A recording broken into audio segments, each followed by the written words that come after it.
Welcome to Food Dialogues, dialogues with food and about food. In our Janmashtami series, today we are going to see the preparation of an instant appam, also known as the Neyyappam and the Unniyappam. Let's take a look at the ingredients.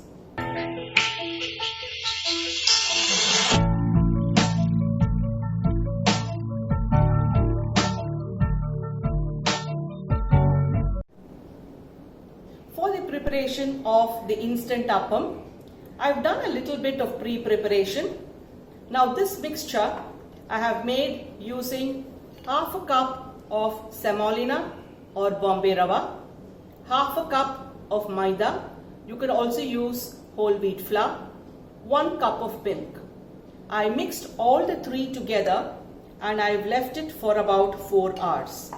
Now to this I'm going to add 2 tablespoons of grated coconut, 2 tablespoons of tutti frutti,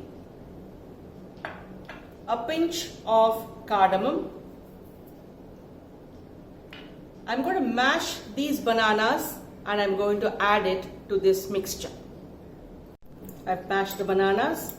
Now this mashed banana also goes into this rava mixture.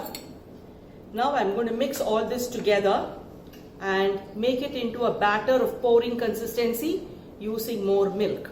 I have some boiled and cooled milk over here. I'm going to add that to this mixture and make it into a pouring consistency. In case you do not want to allow that 4 hours of soaking, you can just give this batter about half an hour of standing time and add a little bit of baking soda or cooking soda for the appams to come out soft. But I generally prefer this soaking and natural fermentation so that the appams are naturally fluffy and soft. On Janmashtami day, this is generally prepared on the day of the puja. So I soak this in the morning and I start the preparation at around 2 o'clock. By that time, about 4 to 6 hours of standing gives the batter good fluffiness and the appams come out crisp on the outside and porous inside. The batter is of a pouring consistency.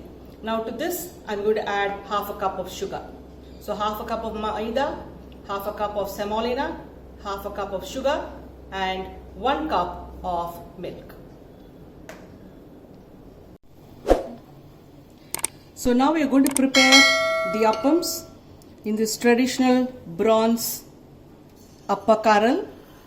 So I am ladling in small quantities of the mixture into each cavity.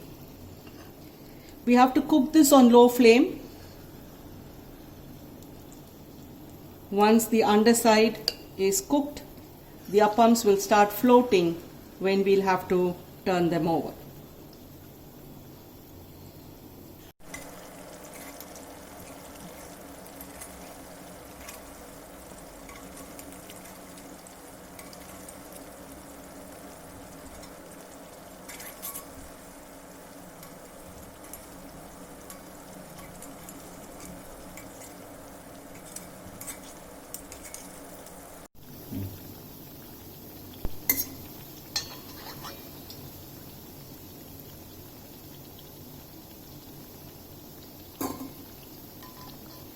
These appams will be slightly light brown in color because we have used sugar.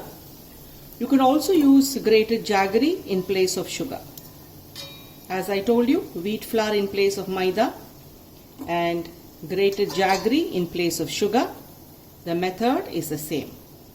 You can also visit my blog for the recipe.